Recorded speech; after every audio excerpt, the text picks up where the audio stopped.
Okay, folks, let's get started. My name is Bruce Mattare. I am one of your county commissioners.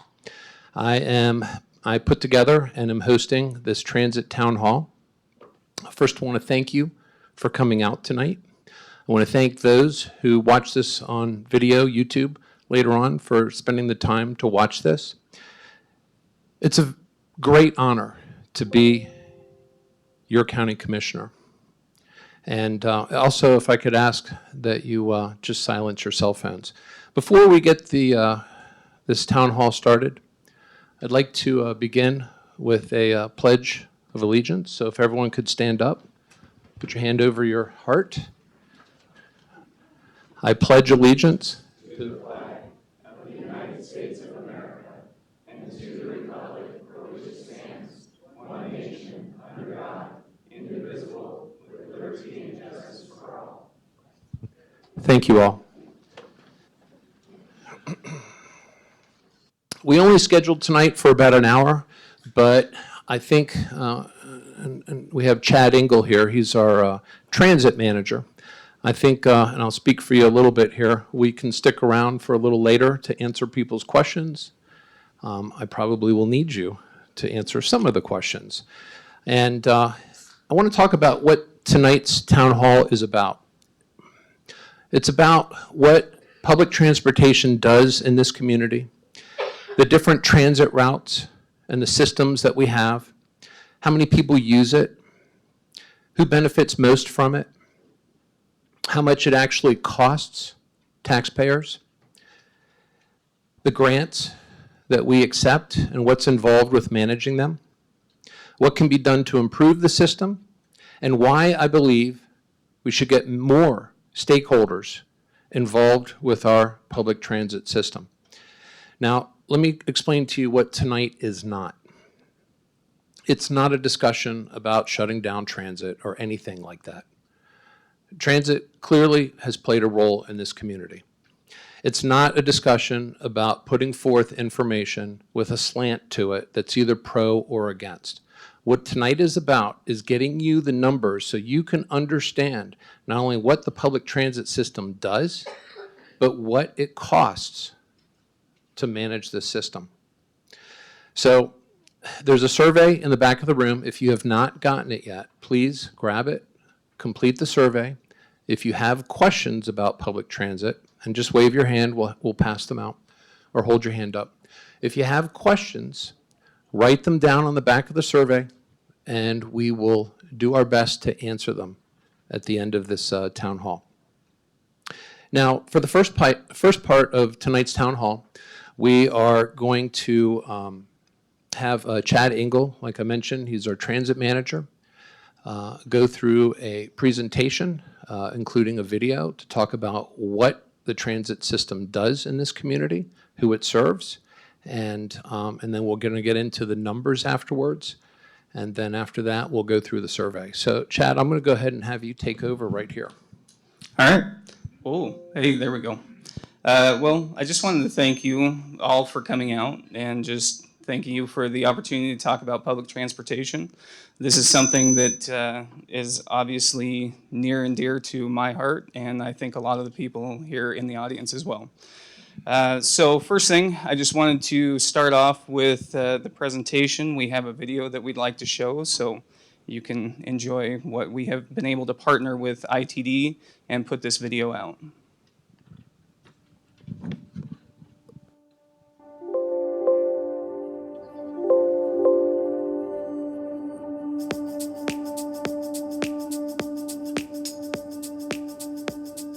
I love meeting new people about the bus and riding, knowing most of the drivers. They know me by name, I know them, and I like to give them a hard time. The bus is a door-to-door service that I use to go to the Croc Center, go to the mall, to work. If I wasn't able to use the door-to-door service, I wouldn't be able to get around at all. My name is David Waterhouse. Kootenai County Public Transportation operates under the name CityLink. We have 3 fixed route bus systems. We also have a paratransit service. Collectively, amongst all of our services, in June of 2024, we gave just a little over 20,000 rides to the general public. Our ridership varies from teens to seniors and everybody in between, everybody in all different walks of life. My name's Melissa Joy Hayton, and I rode the bus for almost 10 years. I suddenly lost my eyesight. The doctor said I will never be able to see properly again. I went to the blind community. They gave me a cane, taught me how to use that. I heard about paratransit. It actually made it possible for me to not only be able to get places, but have self-assurance that I can still carry on. It just let me have a life.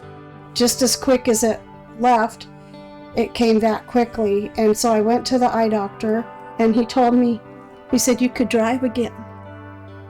And I just sat in his office and I cried. Now I get to drive my grandchildren. We do a bucket list once a week, and I appreciate every single day. But yet, without this bus system, it would have been a whole different life. The Special Needs Program in the Public School, Project Search, is a huge supporter and huge user of CityLink. I'm one of the instructors for the Project Search program in Coeur d'Alene, and it's a vocational program for students with disabilities, and they learn job skills at the hospital and independent living skills, and a huge part of that is how to use CityLink. And then it gives them that freedom that I keep talking about, that you see them on days off and you'll see them on weekends. You know, adults with disabilities in the past have been really limited in our community, and CityLink really puts those barriers down. I love to see people when they get a new job, or just picking people up a little bit, or handicapped, gaining more independence. It's very rewarding. I purposely got my CDL to come work here. There was a time in my life where I relied on the CityLink. Because of CityLink, I was able to get where I needed to go to get to a better place, and I love this job. Public transit gives everybody the opportunity to get where they need to go. We follow all of the same rules and regulations that all public transit does, but we're on a smaller level, that when somebody calls, you do recognize their name on the phone. And when they call and say, "Hi, this is Jesse," you know exactly who it is. What feels like a personalized service, it's really important to people, and it makes them feel valued, and it makes them feel important, that somebody recognizes them and knows their needs. Taking a trip down to a transit center and just seeing how many people, how many different people fully depend on it every day, it will change your mind about public transit.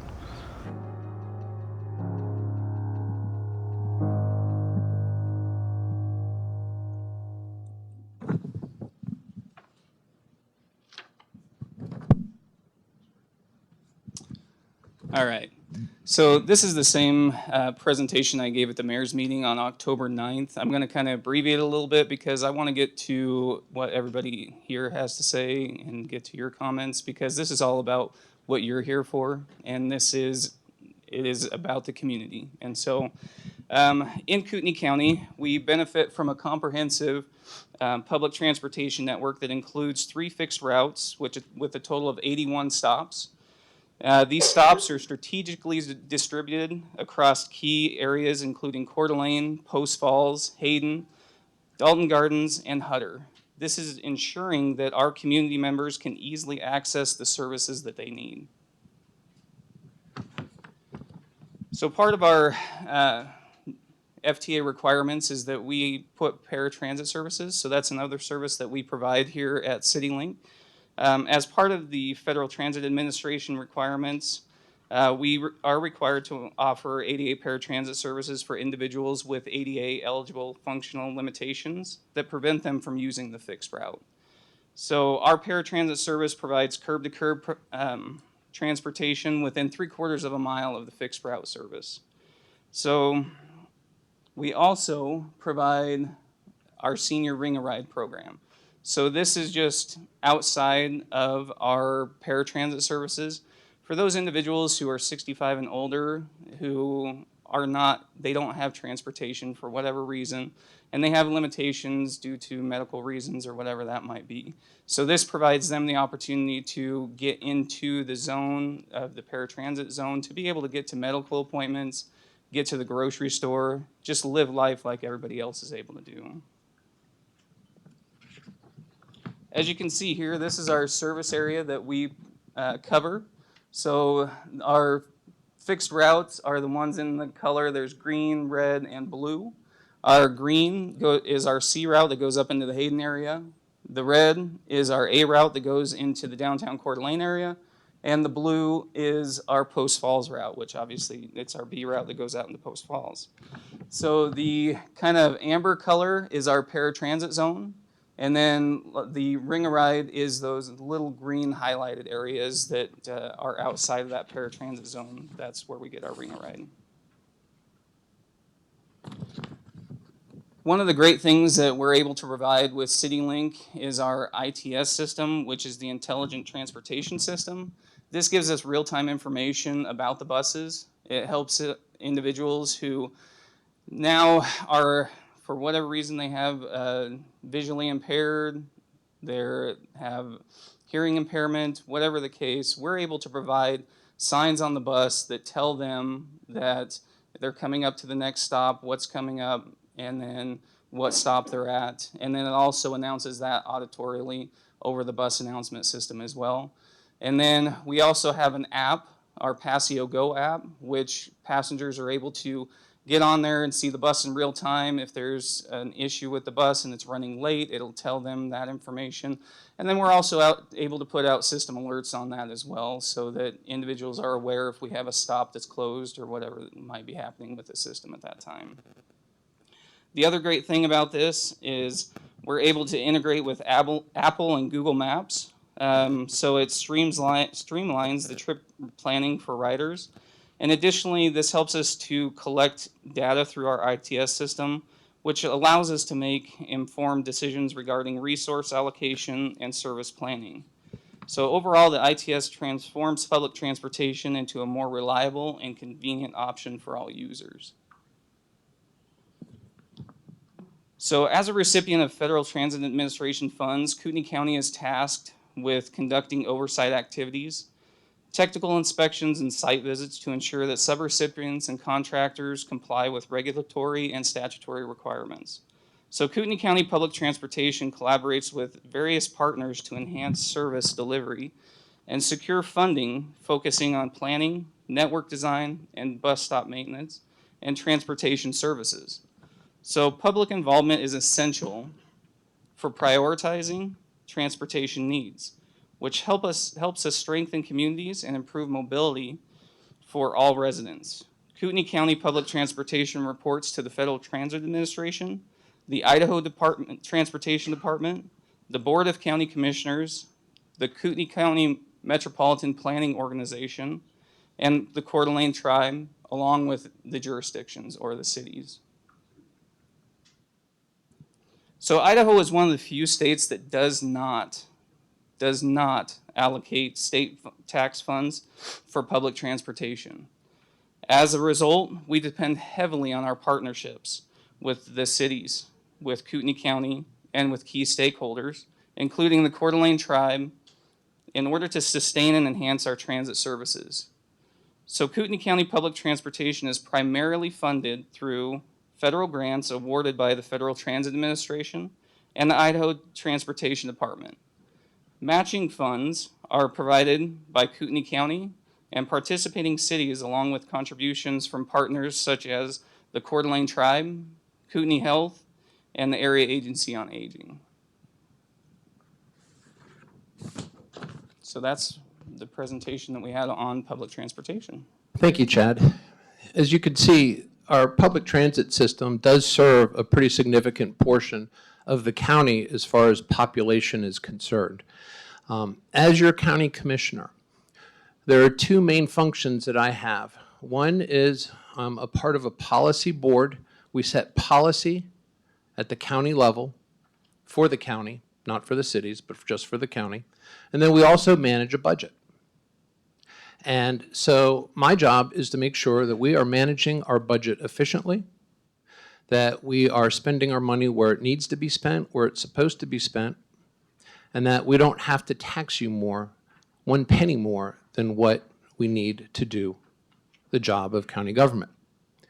So I have a number of constituents that ask me, how come the county is running the CityLink or the public transportation system when it's primarily for the benefit of the three major cities and then also Hutter and Dalton Gardens, but Hayden, Coeur d'Alene, Post Falls, and then the system runs down to Plummer, Idaho. And so I decided I wanted to start looking at the numbers. And Jonathan, if you could, let's go to item C, the monthly numbers. This is a report. Oh, I hope we can make that bigger. We need that bigger. There we go. All right, let's focus on the top 3 rows. Those are routes A in the red, B in blue, and C in green. And if I remember correctly, A is Coeur d'Alene, B is Post Falls, and C is Hayden. So if you look at those numbers for the year of 2023, exclude the far left column of December 2022. What we're looking at for the A route is about 41,249 riders. For the B route, Post Falls, 39,944. And for the C route in Hayden, 34,644. And these are the kind of reports that the county commissioners get every month. There's another report, and if you could move to item D, numbers by stop. And we'll need that to be a lot bigger.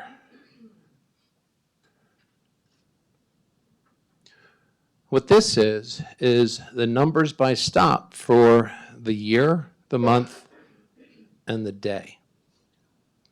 So for the A route, Coeur d'Alene, the total is 27,682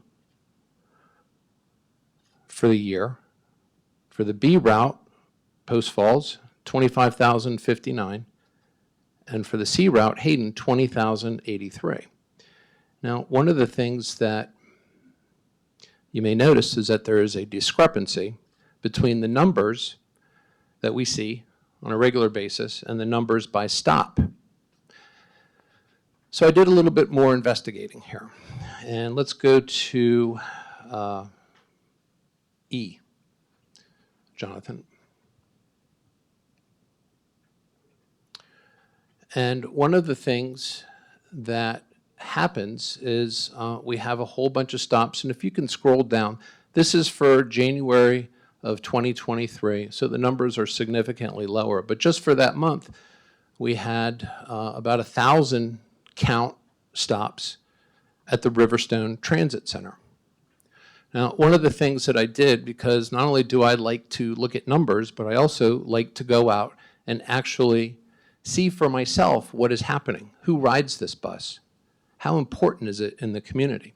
And so we did a loop, and one of the things that happened when we got to the transit center, because we stayed on knowing we were going to continue, was that we were asked to get off, go to the other side, and then get back on. Well, my ride counted as 2 rides in that particular situation. So these are the kind of things that we just need to understand of what's going on, where the numbers are coming from. You know, in business, you can't make good decisions without good information. And that information is derived from data. And so I wanted to understand these numbers, how many people actually use the transit system. Because if we don't know how many people are actually using it, then it's very hard to understand the benefit in the community.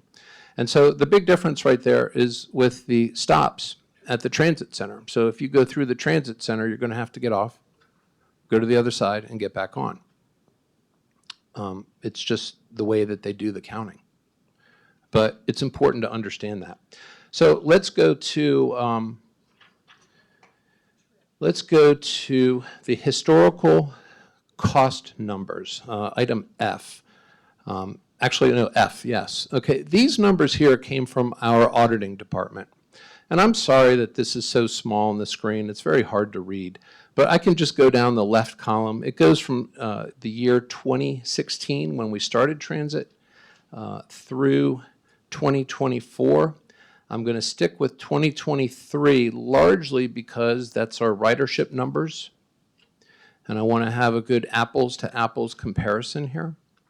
But let's stay to the far left column so I can just kind of run through what each of these rows mean.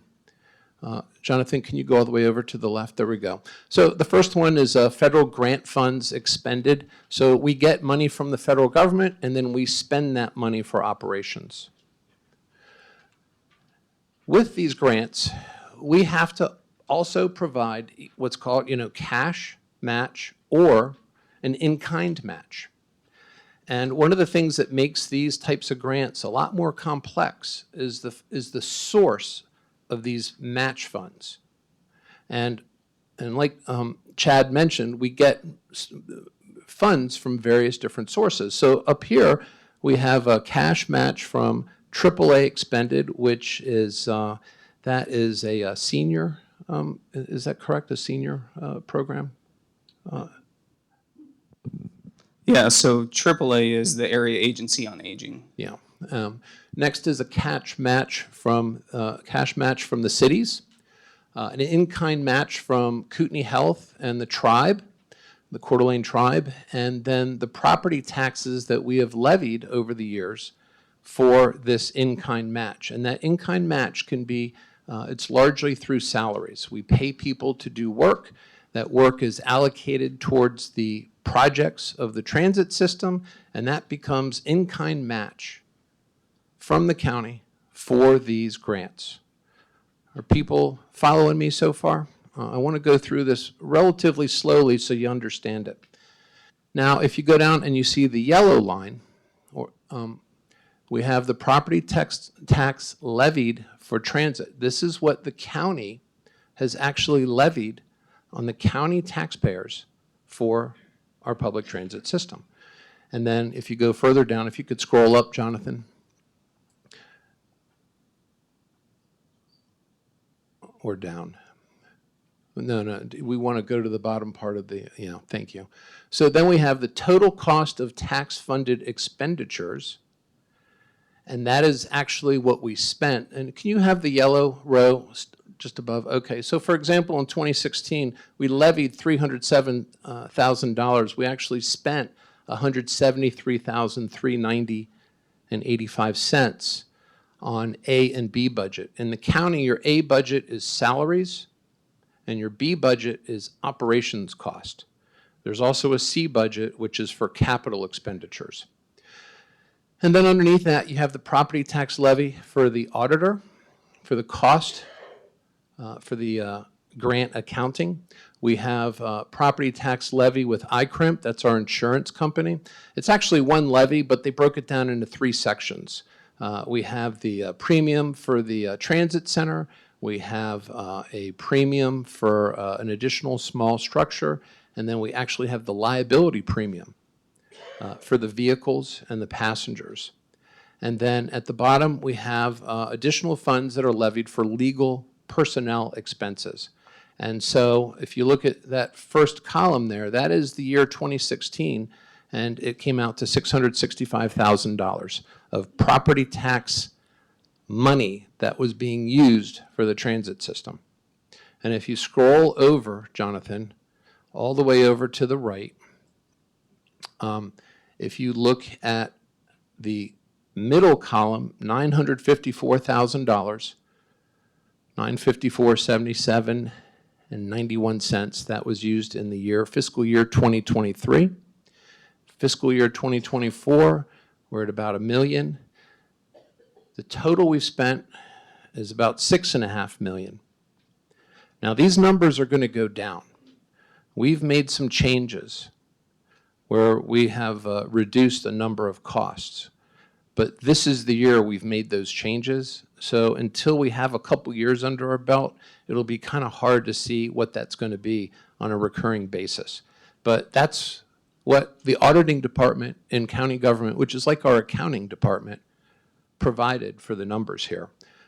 So when you look at this, there is a cost. It may not be as much cash, but it's a lot of resources. If you could go to F2, Jonathan, the next one. I want to talk about the cash match that the county gets for these grants, not only from the cities, but also the Coeur d'Alene tribe. And it's just for the last 3 years. For the Coeur d'Alene tribe, $235,000, $268,000, and $255,000, $255,000 respectively for 2022, 2023, and 2024. The Coeur d'Alene tribe is a major partner in this community. They contribute the most significant amount of money of the outside agencies. Hutter, they've been going up. We started at $165 in 2022, and we ended with $178 in 2024. But Hutter is a very small city, so we don't expect much from them. Dalton Gardens, $2,904, $3,051, $31.43. Hayden, $11,930 up to $12,657 for this past fiscal year. Post Falls, $38,092 in 2022, $40,412, and Coeur d'Alene made a pretty significant increase from $70,448 to $101,260 for FY 2024. So you can see that there is some significant money that's being contributed to this transit center. Now, I might go back and forth on you a little bit, Jonathan. The next item is G in my illustrations here, and that is how are the cost numbers, how are they calculated, okay? And again, I'm sorry for it being so small. What we did is the auditing department took the total cost for the salaries to pay the people in the auditing department to do their job. And then they figured out, based upon the number of transit grants, what percentage of their time was being used for compliance and accounting purposes. And so they get a percent, transit percent of active grants, and then the auditor percentage. What it turned out to be was that the average for 2016 through 2024 came out to about 24%, based upon the percentage of transit grants compared to the balance of grants for that year that the county was responsible for. The auditing department reduced that down to 15% to make it a nice conservative number. And so if we scroll over to 2023, right there, the auditing department cost the county $1,706,504. If we use the same percent, 15 out of 63 grants, 23.81%, it would be $406,000. But when you reduce it to 15%, it's $255,975.62. This is a cost that is borne by the county taxpayer to pay for the staff to ensure compliance with the number of grants that we're managing. And so I wanted to put the numbers together because you have to understand the cost numbers to understand the benefit. So let's go and if you look at the F, we'll just do F real quick for 2023. If you look at that total number, what it comes down to is we're at $954,000. And if you divide that by the number of weeks, the county is spending $18,000 a week from taxpayer funds to pay for transit. Now we have some numbers that we can talk about. Now this can be a discussion for the community where we can talk about the benefits of this service and the cost for this service. Now, one of the challenges, of course, as a county commissioner, and I wish I had the picture, because if any of you can envision a little bird's nest with little chicklets inside and the mother bird over with the chicklets looking up with their mouth open, wanting food from the mother, that's what it's like to be a county commissioner. Everyone wants money, okay? And the problem is that when we have services that demand money, we also have other functions within county government that we have to provide. So for example, with the sheriff's office, we have been as much as 30% vacant inside the jail with our deputies. We have to have jail deputies. 911, we've been 50% vacant. We have to have people ready, willing, and able to take your emergency phone call if you need help. And it's the same thing with the prosecutor's office. They were down as much as 20% on prosecutors. They were almost at the point where they were maybe not going to prosecute misdemeanor crime because they didn't have the bandwidth. And so we have to be very cognizant of these other needs that I would believe that most people in this community would want to see these services functioning properly. And so this is one of the challenges of being your county commissioner, is understanding where our money is going to and why we would ever have to come to you for more money. Because I personally don't want to be in a situation where we have to ask for more tax money to pay for more services. So that's part of the exercise of going through this and understanding what these real cost numbers are. Now, what's involved with managing transit grants? If you could put up slide H.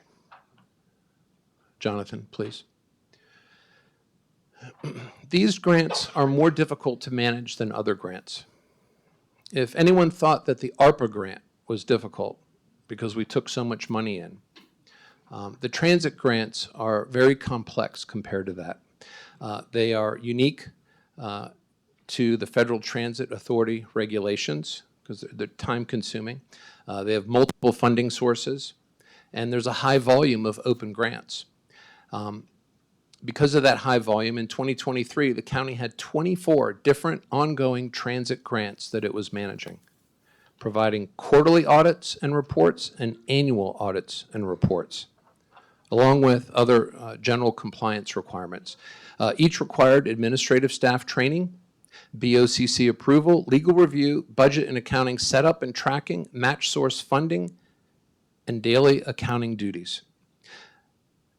This volume affects legal, finance and deputy finance directors, senior staff accountants, payroll, accounts payable, revenue collections, administrative clerks for meeting minutes, and outside consultants.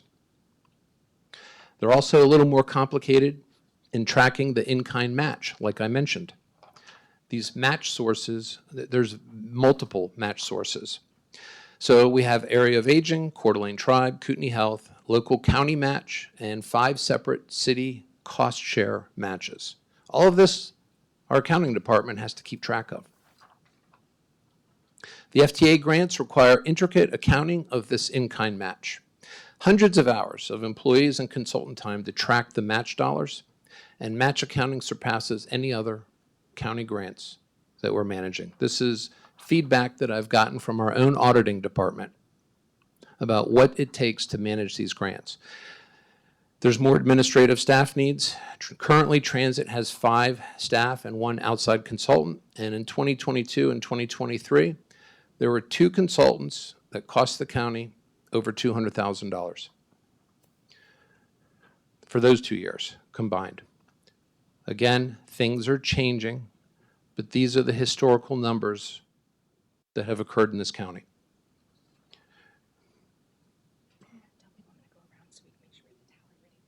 Yes.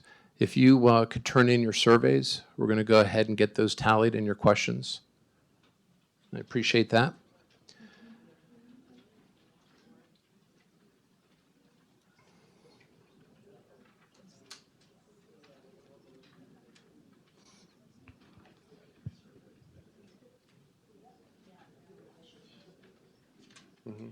Yeah. Okay. So let's talk about what can be done to improve our transit system. The first thing is that it's run by the Board of County Commissioners. There are 3 people on the board, and they are responsible for what happens with transit in this county. And so I think that, it's important that we stay on top of it and that we are very responsive and that we develop good feedback loops so we can understand not only what the needs of the community are, but we also understand the impact to the county budget through resources mostly of accepting additional grants and where it's going to take the transit system. I think that's one of the challenges of being a county commissioner is understanding these numbers. The other thing is that we need to focus on getting good information out there. One of the things that for anyone who pays attention to what I'm doing as your county commissioner, one of the things I've noticed is that a lot of decisions that we're being asked to make is based on anecdotal information. I need more help. We need to hire more staff because my department is busier. And what I want us to do is take a little more of a business approach and start using data-driven decisions so that these department heads and other elected officials can show us the numbers to justify expanding their departments, to spend more money. Because if they can show us, then they can show you. And what I have found that the more you understand the challenges that the commissioners face for the county and that see the information that we see, the easier it is for you to understand the decisions that we make. And I think that's one of the most advantageous things about having good transparency in government. And so I want us to focus more on a data-driven decision model and less on an anecdotal, I need this money, I need this help, I need you to expand my department and pay for it because I'm telling you we're being overwhelmed. That doesn't pass with me. So that's one of the areas that I think we can really improve with transit. But I think the feedback loops are the ones that are most important. And I can give you an example. One of the things for any of you who've ever had to deal with our community development department, well, we just put feedback sheets. So if you don't get the answers you want, meaning that people are being able to give you good information, that there's an issue, you can fill out a form and put it in a box and it's going to go to a commissioner. Because I want to know what the problems are. Because if I don't know the problems, I can't fix them. And I think the same thing holds true with transit. We need to understand the challenges so we can figure out ways to address it. And it really comes down to what the community wants here. Why more stakeholder? One of the things that I want is more stakeholders to be involved with this. Can you go to the last one, Jonathan? Like I said right now, 3 county commissioners are running transit, okay? And I have not had a meeting yet where we have sat down with the cities and said, what's working, what's not working, what do you want, and what can you do for the county? We have not had one meeting since I've been a county commissioner, almost 2 years. But we serve the 3 biggest cities. We also have the tribe. I have not had a meeting about that either, to really talk about that, to talk about the kind of money that they're giving. Do they feel like they're getting value for that money? Is it fair for the county taxpayer? Is it too much? Never had that conversation. So I believe that we need to have more stakeholders involved in this process. And the other thing that I believe is, as your county commissioner, the cost should be allocated to where the benefit is. And I'll give you a good example of that. We have a number of cities in the county that they get their own growth model. Most of the growth in this county is driven by the cities. But there's no requirement for the cities to pay for their law enforcement services with that growth. That cost gets shifted to the county taxpayer. I don't believe that's right. We don't get to say what your growth model is, but you get to say what kind of expense we have with respect to our law enforcement, our public safety.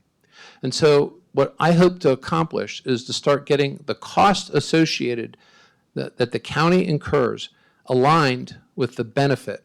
And if that benefit goes to the cities, I'm going to ask the cities that they start picking up a little bit more because they're getting the benefit out of it. And how do I explain this to a citizen in Spirit Lake, a citizen in Athol, that part of your tax dollars is going for a benefit that another part of the county gets and you will never see at this point in time? And so that is one of my objectives as your county commissioner. And that's why I think it's so important we have an honest discussion about the numbers, what this transit system can do for this community, but also what it costs. The other issue too, and I have a lot of people who come up to me and ask me this,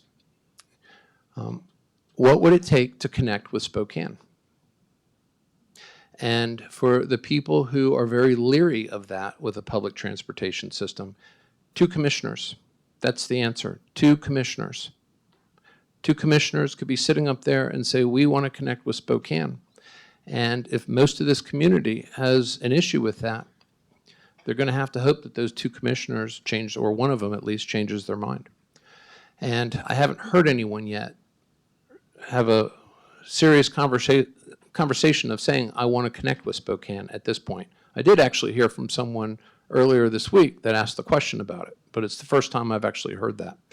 So I would argue that, getting all of the stakeholders involved, which is why I have presented a joint powers agreement to the cities, because I do believe that the cost should be, borne where the benefit is. And a lot of the cities benefit from this program, and I think that we should start having a conversation about what it would look like if the cities took on some of this liability. Now, sadly, 2 weeks ago, we did have a conversation with the cities at our mayor's meeting. It's a biannual meeting. And they basically said, thank you, but no.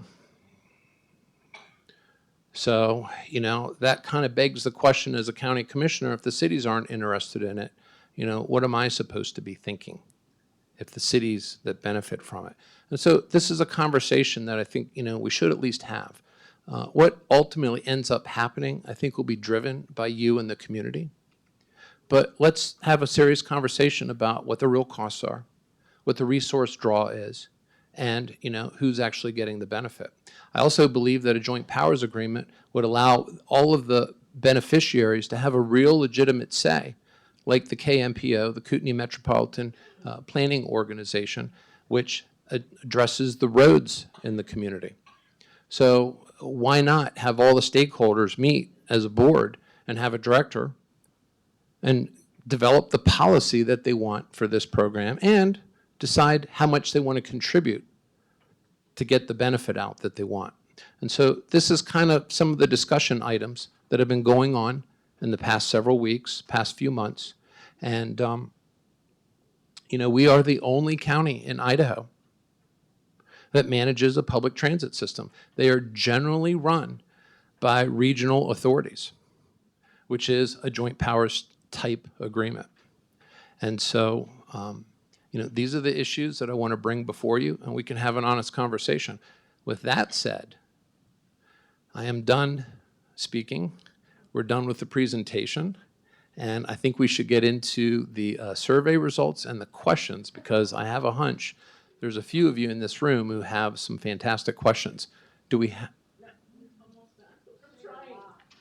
questions? I can start doing the questions.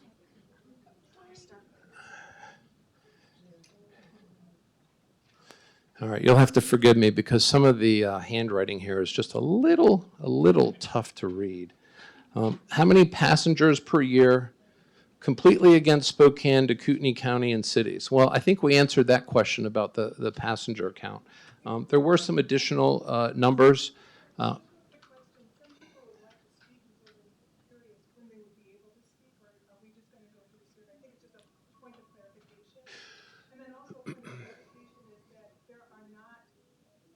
Regional transportation throughout Idaho, there are not. They're mostly either county or city.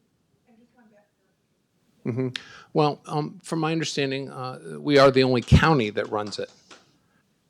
I would say that you would probably be best served to give more information, so then that way that people can understand that you're comparing apples to apples instead of apples to oranges.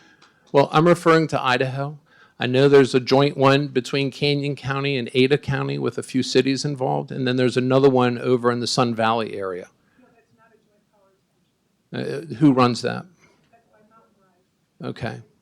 But I think that's misrepresenting the actual facts. And again, I don't really want to get into here because I think what would be best is for the people to be able to speak and ask the questions if that's possible. But if it's not possible, that would be. Well, this is set up so that we have questions that are submitted and we'll try to answer them.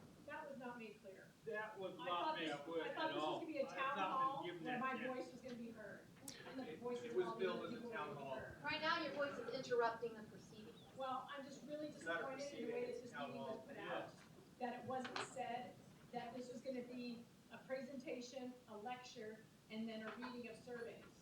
Well, actually, I'm going to answer your questions if you submitted any. Well, see, and my problem with this questionnaire is it's very lopsided, the way the questions are worded. You know, you guys don't define liability, what that is. Well, I went through the presentation tonight. The comment has to do with liability, and I appreciate your comment. But I wanted to talk about that liability because we take on millions of dollars in grants and we have to be compliant with them. And if we aren't, and if we don't manage those grants correctly, then we risk having a clawback or losing the balance of the funding or having to give some of that money back. Every planning review has been flying colors with the exception of 2011. I very much appreciate you being here. You actually were involved with transit in the county. You no longer are. No, I am not. So I thank you for your service. Thank you for your service. Okay, thank you for your comments. But at this point, I'm going to ask that you not disrupt this. What problem are you trying to solve? Why is this topic being brought up? This isn't a town hall, this is a lecture, and we know the answers to the questions, so we're going to keep talking. I would encourage anybody else who doesn't feel like it's a standard permit, so treat The- the board like, You're not addressing it. Yeah. So the question here is, what problem are we trying to solve? And what I want to do is I want to get information out there so people understand what exactly is going on in their county government when it comes to managing the transit system. These numbers came from our auditing department. I didn't compile these numbers. That's where they came from. And a lot of people don't realize that. I didn't realize it. What entity is behind wanting to bring public transportation connection from Spokane to Coeur d'Alene? I'm not aware of any entity at this point that wants to do that. not even on the Washington side. I've not heard of anything from anyone on the Washington side or the Idaho side. Just a minute, okay. Kootenai County citizens should vote to connect to Spokane if any Kootenai taxes are involved. I do believe that you should have a complete say over what happens with your transit system. I am elected by you to represent you, everyone in the county. And that's why I want to hear the feedback. I want to see the questions. If there is time for some people to speak for a couple of minutes, I'm happy to do that. I will not leave here until I finish speaking with everyone who wants to speak with me about this. Who is paying what now? I think we kind of went through that earlier. Will a connection to Spokane impact city, county law enforcement resources in our own community? My personal experience from what I've seen where I came from back east, and I'd use public transportation a lot, whether it's the bus, the metro, subway, and it's all anecdotal. So I wouldn't make a decision on this. I've heard both sides of this, that it does not affect law enforcement, and I've heard that it does affect law enforcement. You know, I don't have the answer to that. I don't have any data for that. When will a consideration be made to expand back to the state line to capture all the new housing? Do we have any plans for that? And I think that's referencing the apartment buildings that are being built over by state line. And I also, Chad, wouldn't mind if you would maybe speak a little bit about plans for expansion, if there are any plans for future stops. I know Rathdrum I've heard, asked some questions about possible service up there. Is that something that's even happening? So I'll just speak a little bit to that in the fact that the Board of County Commissioners is the one in charge of if we're going to expand or what we're going to do. So everything runs before the board. So Bruce would, and the Board of County Commissioners would be able to speak towards that a little bit more. But I will let you know that anytime that we do look at expansion, it is a matter of funding and where that funding comes from. Because our funding right now is federal, and it comes from the 5307 funding. and that's for the urbanized area. And so that funding can only be used at those designated areas that are an the urbanized area. So if any expansion happens, it would require further funding. But again, that would be the Board of County Commissioners who decides if we would do any expansion. And you haven't heard anyone speak from Rathdrum as far as wanting to know what's involved with expanding?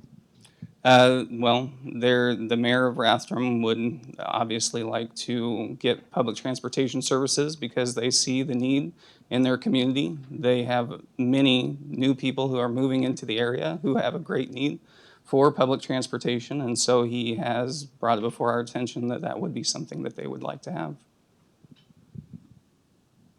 Okay, here's a question. How do you fund slow growth?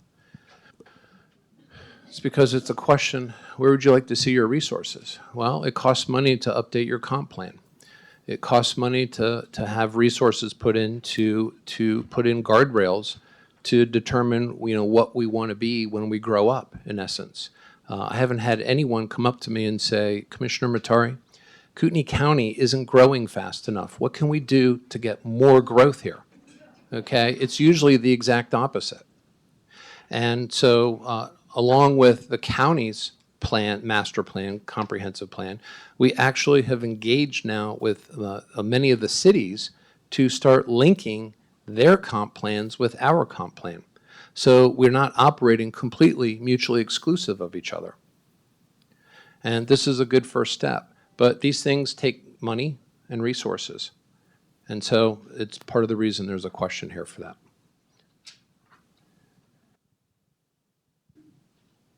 Sarah, do we have more questions? Well, a lot of these are more comments.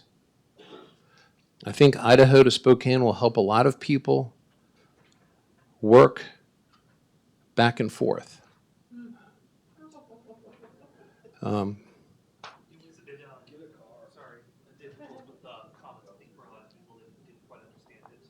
Yeah. Is anyone from the partners at this meeting, why aren't they giving us their input? I believe the bus is essential to the county.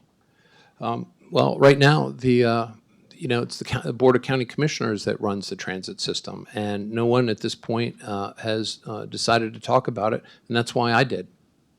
And this is what I would like to think the beginning of the conversation. I think we can have additional meetings where we can get more people involved. To improve transportation, do you plan to address the need to expand hours of operations and routes to assist an underserved low-income hospitality workers? And I'm not sure what the last couple of restraint workers. There are no plans right now to expand it. We have not had a discussion amongst the board members. At this point, we've made a number of changes, and we're really trying to get into more of a settled operational mode. You've seen some of the historical numbers. I can tell you that those numbers are higher than what you should be seeing in the future, but we have not had a discussion of what an expansion would be, what the cost would be, because we never really had a deep dive into what the numbers are for the county. What does it mean if we accept more grants, if we expand the program? How many more people, how much more resources will we need to manage them? So we haven't had that yet. Do you have plans to assist underserved students access to and from the local high schools to supplement school district transportation? Chad, unless that's something that you have discussed, I know the commissioners have not. It is not. Okay. Now, one of the things, fares should be implemented to assist with costs before tax increases. This is actually a really good question or comment. It's something that I've thought about, but we've never really talked about the fares. But I know that adding a fare structure is not as simple as just waving a magic wand here. There's a lot of logistics to it, and I'm hoping, Chad, you could talk about that a little bit.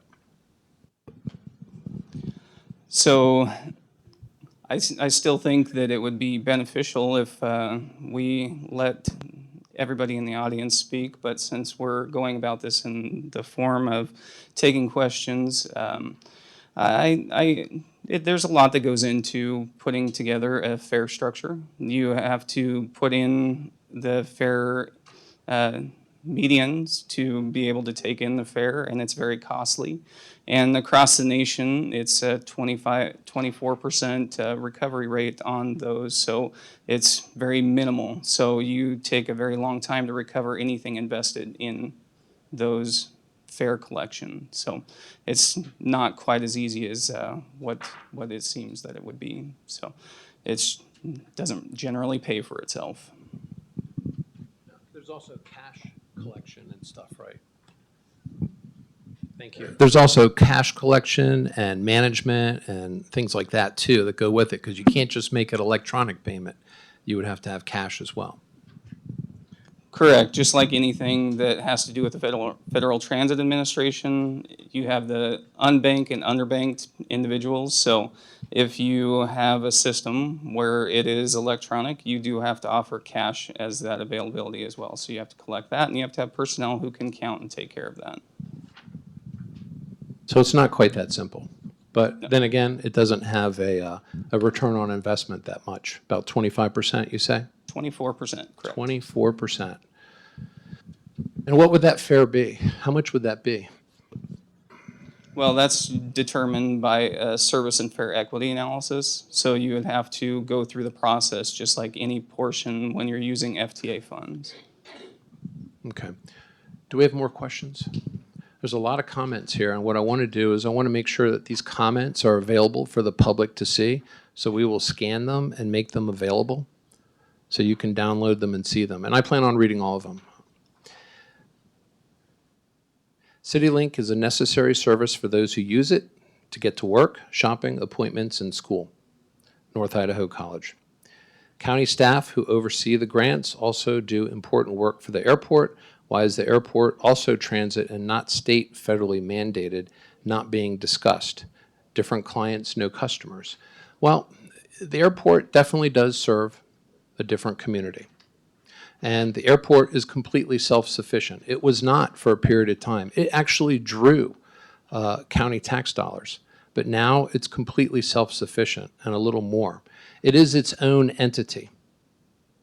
One of the things about airports that a lot of people don't understand is that once you put the money into it, it's like a nonprofit. You can't really pull the money back out. So if the county has to put $1 million in the airport to pay for operations, and then 3 years later, the airport makes $1 million, that money does not go back into the county coffers. We can't use it for county operations. It has to remain in the airport for airport operations. So it's a different entity altogether. This one's for you, Chad. If this was to be an informational meeting, why is CityLink bringing people to this meeting? I don't believe that's the case. I didn't see that. I don't think, unless you want to answer that. There was a bus out there that delivered.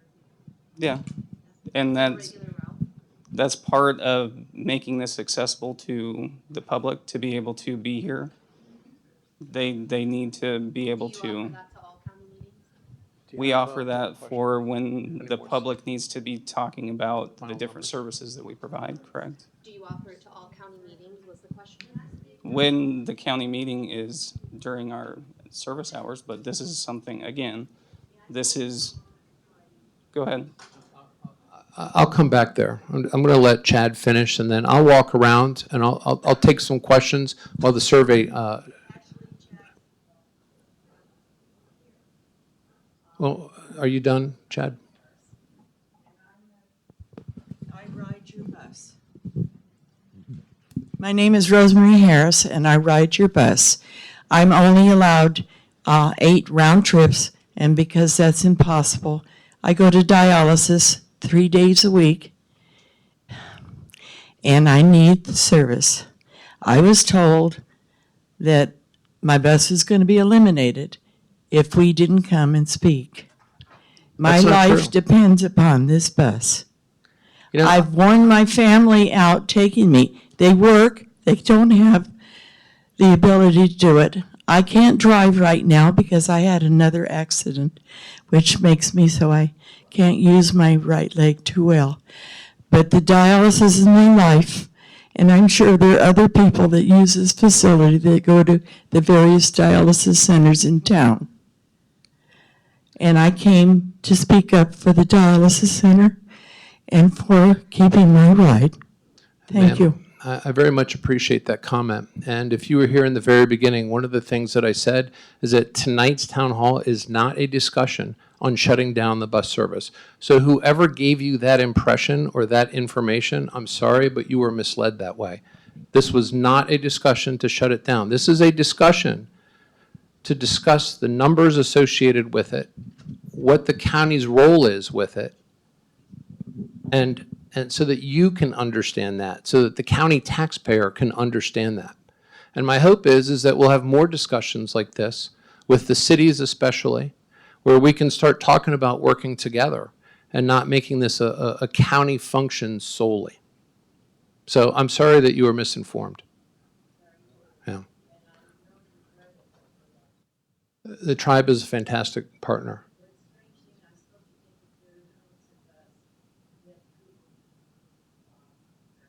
Yeah. Well, I'm sorry. The people who would be watching on video, they won't be able to hear you. So if it's okay, I appreciate your comments. Thank you very much. Did you have a question? Yes, related to it. Thank you, sir. Seems like a lot of us were misinformed on that because we were told that they might end the service. I appreciate you for addressing that with us. Yeah, well, you know something, I'm sorry, because, you know, that is not a reason to rally people with misinformation. And that's why I started off this town hall and I said, this is not to discuss ending this service. So, you know, whoever was behind this, they should be ashamed of themselves. Can I ask one more question, please? I would like to address the comment about accessibility. So, I appreciate you mentioning with bringing the numbers together and everything, but from what you've presented, where do you see us going in the next 5 years with the services that are provided? That's an excellent question. And really, I think it comes down to speaking with the community about that. You know, I would like the discussion to be not at the Board of County Commissioner level.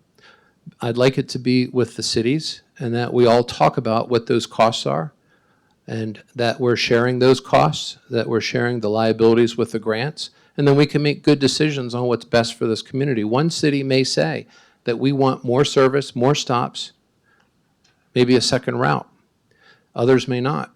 But, you know, right now, as it stands, that's not the way it works. I have not had a meeting with the cities to talk about service levels, to talk about anything except 2 weeks ago when we had a mayor's meeting. It's the first time we discussed it. Thank you, sir. Okay, so my name is John. I was concerned about the Spokane connection because Spokane is nothing but crime zone, and police can't even arrest the bad guys. And now we got transit center filled with gang fighting all the time and homeless out of control. Well, I can't speak to any of those particular issues, but what I can say is that the county commissioners have not had a discussion. We have not had a discussion of connecting the Kootenai public transit system with Spokane. Quick data question. How many county employees are on transit? 5 plus 1 contract. Are the drivers county employees? No, they are contracted. Do we have a question? I do have a statement back here. One, I would like to address the matter of being known about accessibility. I am blind as a bat, and it would have been nice. Fortunately, the gal next to me was willing to fill out the form for talent, but I think it should be known that there should be accessibility to a public meeting. Secondly, I would like to make a comment. Those of us that are residents of Kootenai County should have the ability to have, right, because we work still, we generate funds, we pay, we spend money in the county. You can't make money if you don't, you know, put money in. Commissioners, Well, this, you know, needs to be addressed to see how it can still be managed. Well, I appreciate your comment. The comment was just more accessibility on the survey and the fact of how important it is to have this transit system so that people can work, earn a living, and maintain a sense of purpose. So I appreciate your comment, sir. Does anyone have any question that they would like to ask?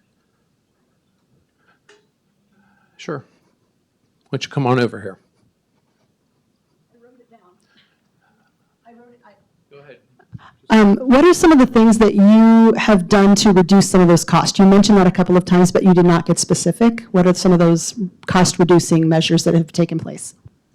Excellent question. I guess the first statement I would have is that if you can get a 25th hour in the day for me, I could do a lot more. But the reality is that I've been working from section to section to section within the county government. The most recent one is community development. We are actually developing metrics and capturing data on events that occur with respect to the permitting process so that we can actually start to put together reports, so that we can start talking about the service levels that we want in the county, and then where we are today with community development, and then we can identify the places where we can actually make improvements for that service, and hopefully, because we're allowed to charge a fee that equals the cost in community development, that we can reduce that fee through efficiencies. So I'd like to find ways that we can develop efficiencies. Tonight was really the first time where we're talking about the numbers. I think that there needs to be a lot more discussion. As far as the efficiencies go within public transit, I can't tell you that. But what I can tell you is that this is the beginning of really having a meaningful discussion in this community about it and its future, where we want to put it. Another question in the back here?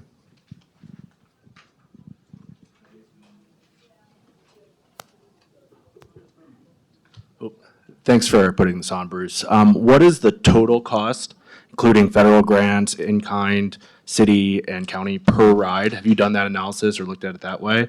Then what's the county exposure per ride, just to get a sense of how much we're paying per ride, and if there's any alternative measure that would be more efficient or less costly? I would love to put that together. The problem is I'm just trying to figure out what the definition of a ride is.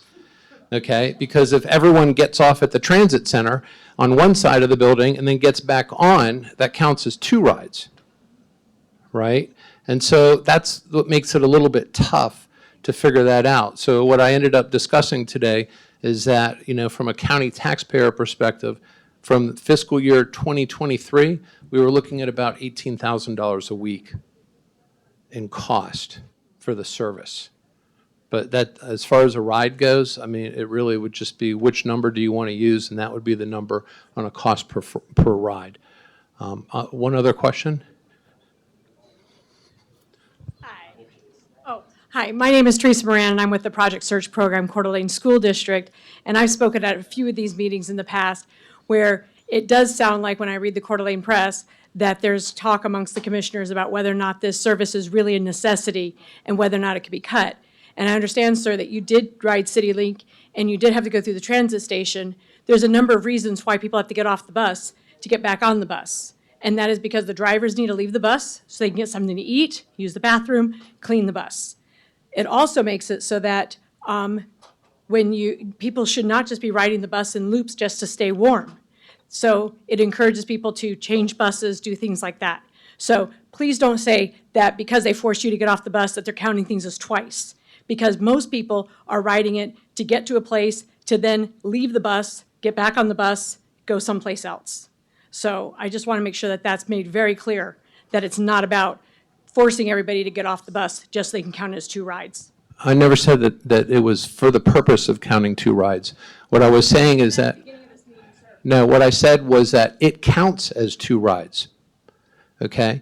That there's a report that I get every month that gives me ridership numbers, and there's a difference between a rider and rides.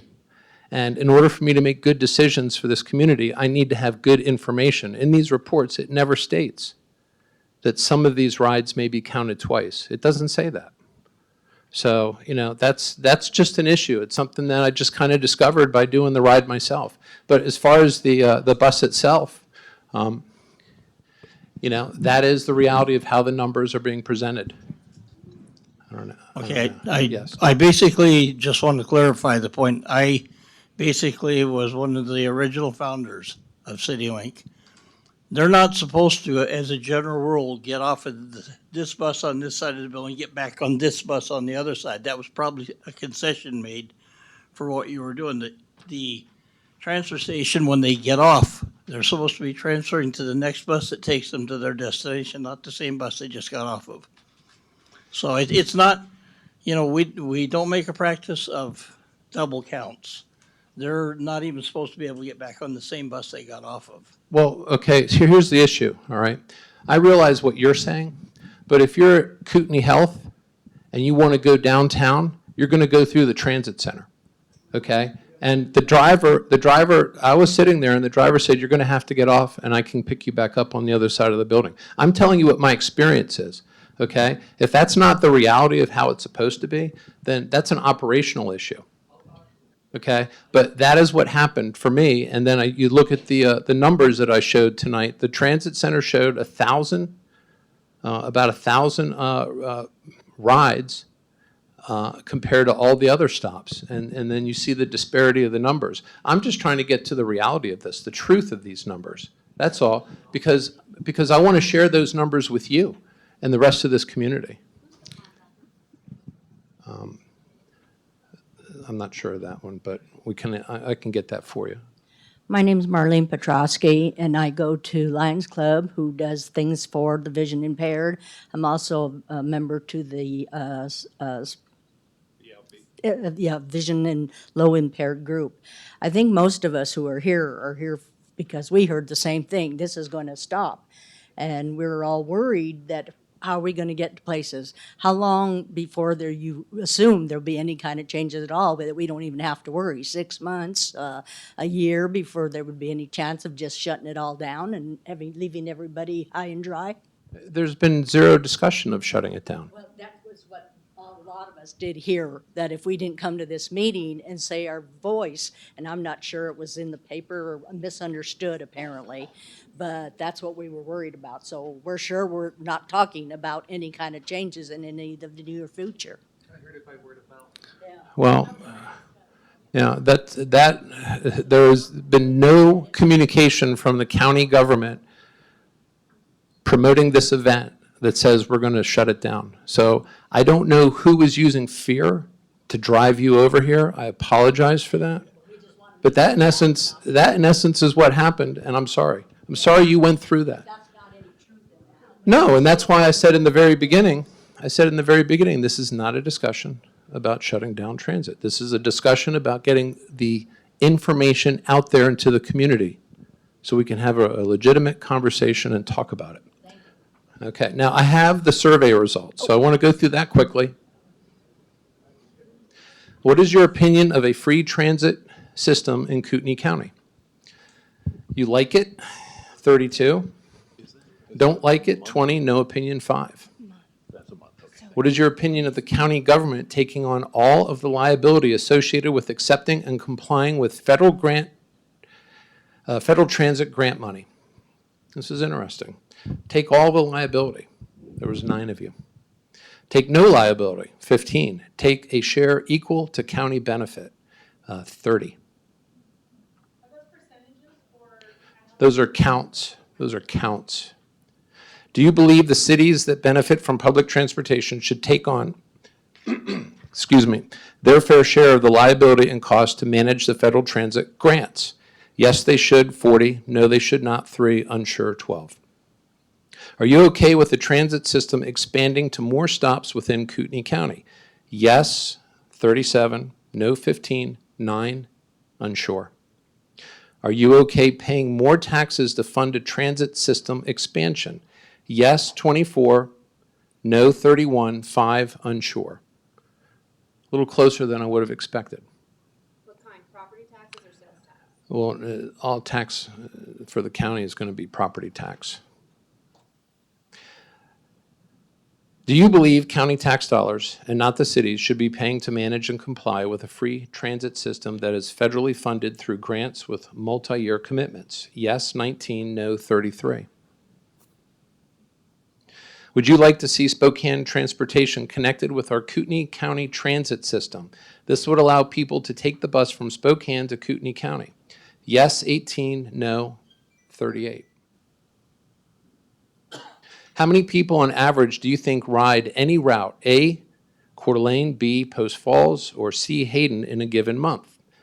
0 to 2,500, 15. 2,500 to 5,000, 16. 5,000 to 7,500, 12. 7,500 to 10,000, 3. And over 10,000, 1. Most of you were pretty much right. 2,500 to 5,000. 16. How many rides total on average do you think ride the entire transit system in a given month? 0 to 15,000, we had 15 people check. 15,000 to 25,000, 21 people checked. 25,000 to 40,000, 9, and greater than 40,000, 3. Again, most of you were right on that. Would you like to see a fare implemented on the public transit system so riders are contributing something toward the cost? 44 said yes. 13 said no. Maybe we might have that discussion.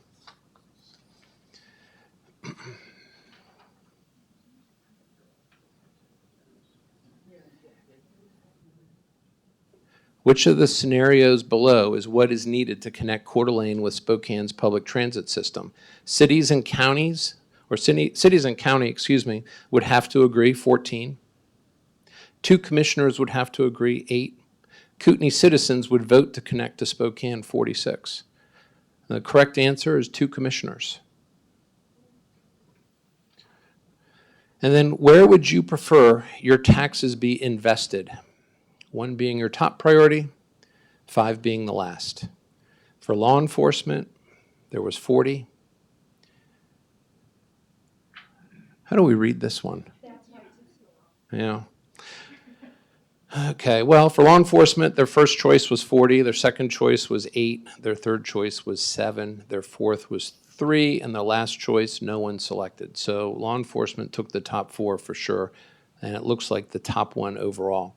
Expanded coroner facility, 0 for 1, 5 for 2, 8 for 3, 18 for 4, 17 for 5. Programs for youth intervention. Top priority, 7. Second priority, 11. Third priority, 17. Fourth priority, 12. Fifth priority, 1. Public transportation, first priority, 13. Second priority, 11. Third priority, 9. Fourth priority, 4. Fifth priority, 17. And slowing growth, first priority, 13. Second priority, 13. Third priority, 6. Fourth, 7th. Fifth is 12. So clearly growth is an issue in this community. Can I ask why those 5 were listed on that question? Because typically this is the feedback I hear from a lot of people. So, does anyone have a question that they would like to ask? And then I'm going to go ahead and wrap this thing up. I do have a question. So based on that, based on the survey, I believe a good number of people here are concerned about a public transit connection between Coeur d'Alene and Spokane. If I heard you correctly, you are saying this is not a current issue. Is that correct? We have not had a discussion about that. Okay. From what you said about federal grants, I'm concerned that the county may be required to provide such a link against the good of the community. How can you ensure that this won't happen when you accept federal funds? Well, I'm not aware of any federal grant that would require that, but it's incumbent upon the board to make sure that we don't ever engage in a federal grant that would require us to do something that you, the citizens, don't want. Do they list what the requirements are at the time the grant is given? Well, the requirements are generally, they follow a set of requirements for these type of grants from the Office of Management and Budget at the federal government. So they don't insert these weird requirements. It's a standard set of requirements. We accept the money, we promise to provide the service for the years for the grant. It doesn't have those kind of requirements that say you have to offer service to Sandpoint, you have to offer service to Spokane in order to, we don't have those kind of requirements in our grants. The requirements are generally to keep the operation going. I think Well, and right now, what I'm trying to convey to citizens is that you're 2 commissioners away from that. So if that is your concern, you could potentially be 1 election away, and 2 commissioners can vote to do that. And this is a conversation that I'm bringing out here because most people don't know that. So are you saying we should let you guys know what we do and don't want? But yeah. Yeah. You're good. Should you let us know what you do and don't want? You said there was only one comment about that so far that you received, and I think that there's a lot of people that will truly. Well, that's one comment that I've looked through here. Okay. Did you have a question? We have a question back here. Well, I think I found where everybody thinks that this bus system was going to be shut down. And it was, well, this came out, this is posted on the county commissioner's website.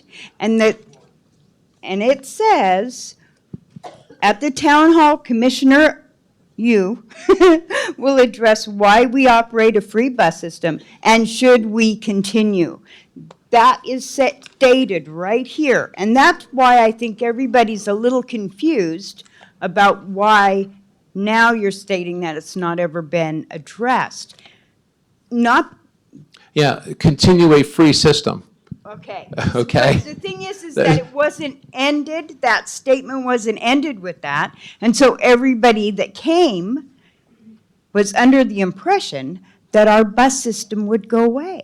Well, You know, it doesn't say that, but I understand what you're saying. Right. So, thank Okay? you. Thank you so much. Absolutely.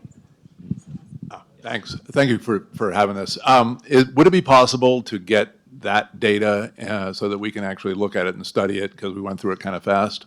And the other question is, would it be possible for the commissioners to request that CityLink give them better data so that we know actually how many people are getting on from point A and going to point B, so that it would be pretty easy if you had that data to develop sort of a heat map to see where all the traffic is and what areas need more bus stops and what areas aren't really utilized and where you might want to expand. So would it be possible for the commissioners to request the CityLink give you better fidelity data so that you can make the better decisions to improve service and while reducing costs? And I know those 2 things sound like they're mutually exclusive in government, but that should still be the goal, right?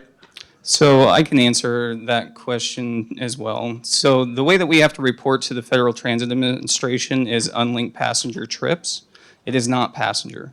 So that is the information that we provide on an annual, monthly, daily event is unlinked passenger trips. It is not passenger. It is not person. It is a trip, unlinked passenger trip, and that is an FTA requirement and the way that it's set up across the nation. Yeah. So the first question is, can you get access to this information? And yes, we will make sure it's posted on the website. Jonathan, is that correct? And that way, people will be able to download this information. So yes to the first question. The second question is, yes, I believe we need to understand exactly what it is we're looking at. And part of the challenge is that one of those screens that you saw is a report that I got every month. I still get it. But it doesn't articulate what's in these numbers. And so it was just a little bit by happenstance that I kind of discovered that these numbers were not necessarily reflective of riders. They were reflected of these trips. And it's a different kind of accounting. And so when you make these multi-million-dollar decisions on these grants, it's good to know how many people are really using the system as opposed to a reporting methodology that the federal government requires. And I understand why they would require it, because they want standardized information going to them so they can see how effective or not the system is, the money that they're spending, and what is happening in that particular jurisdiction. We have a question back here. I'll take one more question.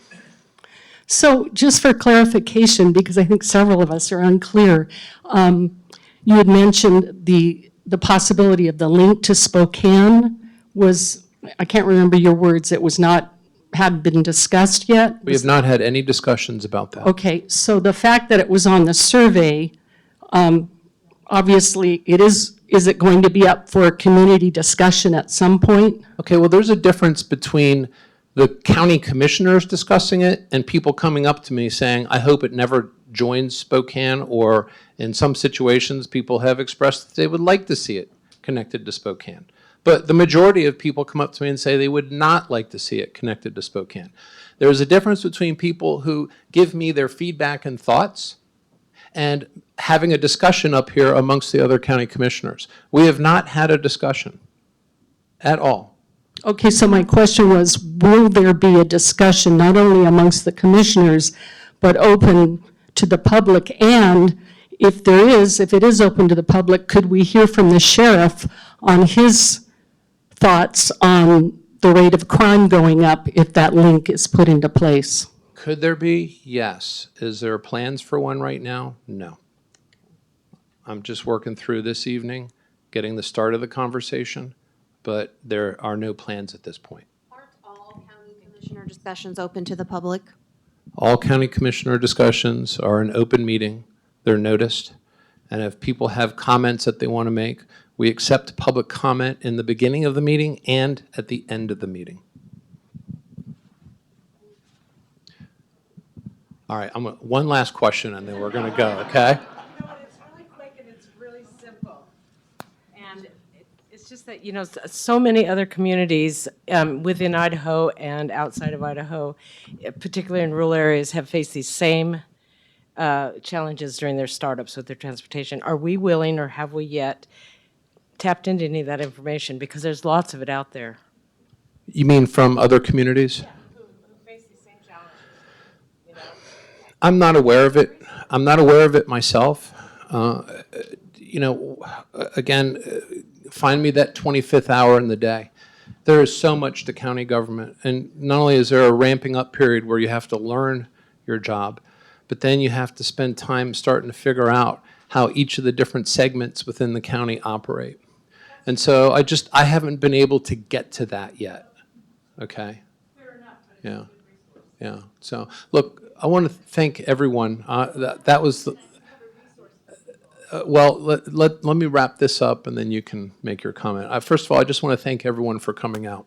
You know, I really appreciate seeing so many people come out because you're engaged in this community. And my job as your county commissioner is to bring this information to you so you understand exactly what is going on in your county government. And I will fight hard for you to make sure that you're not paying more tax dollars to benefit other places without trying to get the cost associated with that. And I want to develop operational efficiency so that we can keep our costs down. And I want you to understand the challenges that I face as your county commissioner so you can understand the decisions that I make and why I make them. And so thank you very much for coming out. I very much appreciate it. You made tonight a great success.